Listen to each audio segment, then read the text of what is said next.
রাখা আছে।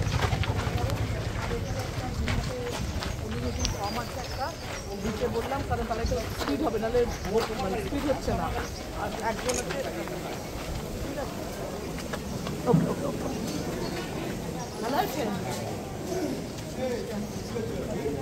চলে এলাম চলে এলাম।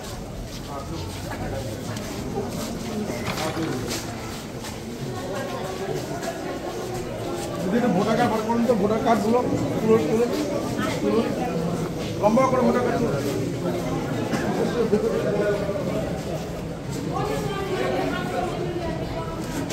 যে পাওয়া যাচ্ছে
প্রবলেম হচ্ছে ইলেকশন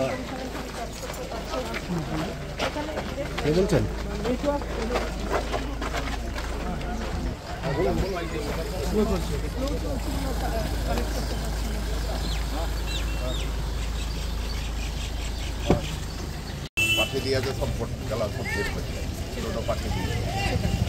দিদি আজকে কি কি প্রোগ্রাম আছে সারাদিন? এই ভোট আর কি প্রোগ্রাম থাকবে, সব ভোট বুথে যাওয়াটাই প্রোগ্রাম। একদম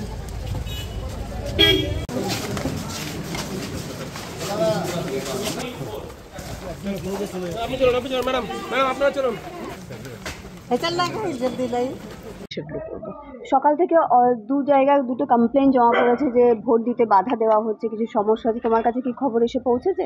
তো সব খবরের দায়িত্ব তোমাদের নেওয়া না, যত আমি তো জানিও না, আমি এইটাই শুনছি। সাঁইথিয়া 115 নম্বর বুথে সেখানে বিজেপি এজেন্টকে বাধা দেওয়া হয়েছে বাড়ি থেকে বেরোনোর সময় এবং মারধর করা হয়েছে বলে অভিযোগ তৃণমূলের তরফ থেকে। এরকমটা মানে অভিযোগের তৃণমূলের দিকে কি বলবেন? দেখো আমি তো এগুলো জানি না, এই পজিশনে না থাকলে তোমরা বানাচ্ছ না ওরা বানাচ্ছে না সত্যি সেটা দেখাটা বিষয়। এখন তো সাংবাদিকের ওপর আর একটা সাংবাদিক দরকার হয়ে যায় যে তাদের সত্যতা কত, সেই জন্য আমি এখন এটা নিয়ে কোনো মত দিতেই পারবো না, কোনো কথা বলতেই পারবো না।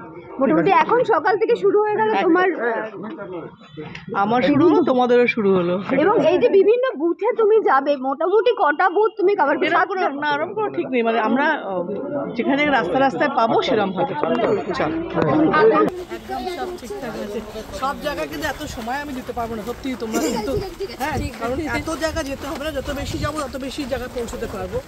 সব জায়গায় আর তোমার ইনফরমেশনটা কিন্তু ভুল, 105 নম্বর ফোন করলাম, ওরা বললো ওরকম কিছু হয়নি।